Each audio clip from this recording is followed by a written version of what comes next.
നിങ്ങളുടെ വീട്ടിൽ കേട്ടില്ല? നിങ്ങളുടെ വീട്ടിൽ കേട്ടില്ല? നിങ്ങളുടെ വീട്ടിൽ കേട്ടോ? ഇല്ല. இது வந்து பார்த்தீங்கன்னா மலையாள பிக் பாஸ் ஹவுஸில் நடந்த ஒரு சின்ன இன்சிடென்ட். என்னன்னு பார்த்தீங்கன்னா மலையாள பிக் பாஸ் ஹவுஸில் எல்ஜிபிடிக்யூ கப்பல்ஸ் இருக்காங்க. அதே மாதிரி பார்த்தீங்கன்னா வைல்ட் கார்டு என்ட்ரியில் லக்ஷ்மி மேம் வந்து உள்ளே வந்திருப்பாங்க. அவங்க வந்து அவங்களோட பெர்செப்ஷன்ல இருந்து ஒரு விஷயத்தை சொல்லியிருப்பாங்க.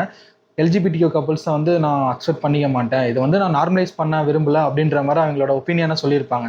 அதே மாதிரி பார்த்தீங்கன்னா இந்த வீக் வந்த அப்போவே பயங்கரமான இஷ்யூ வந்து இது கிரியேட் பண்ணிச்சு. இந்த வீக் வந்த மோகன்லால் சார் அதே மாதிரி என்ன லக்ஷ்மி மேம்கிட்ட கேட்பாரு, நான் என் வீட்டில் எல்ஜிபிடிக்யூ கப்புள்ஸை அலோவ் பண்ணுவேன், நீங்கள் அலோவ் பண்ணுவீங்களா அப்படின்னு சொல்லிட்டு அவங்களுக்குள்ள கான்வர்சேஷனில் கேட்கும்போது போல்டாக என்ன சொல்லியிருப்பாங்கன்னா, லக்ஷ்மி மேம் நான் அலோவ் பண்ண மாட்டேன் அப்படின்ற ஒரு விஷயத்த பதிவு பண்ணியிருப்பாங்க. இது வந்து பார்த்தீங்கன்னா அங்கே பெரிய இஷ்யூ கிரியேட் பண்ணியிருக்கு. ஒரு சில பேர் லக்ஷ்மி மேம்க்கு சப்போர்ட்டாகவும், ஒரு சில பேர் எல்ஜிபிடிக்யூ அந்த கப்புள்ஸுக்கு ஆதரவாகவும் நிறைய பேர் பேசிட்டு வந்துட்டு இருக்காங்க. மோகன்லால் சாரோட கருத்துக்கு எதிராகவும் நிறைய பேர் வந்து விமர்சனங்கள் வச்சுட்டு வராங்க. இதில் உங்களோட கருத்துக்கள் என்ன அப்படின்றத கமெண்ட் செக்ஷனில் சொல்லிட்டு போங்க.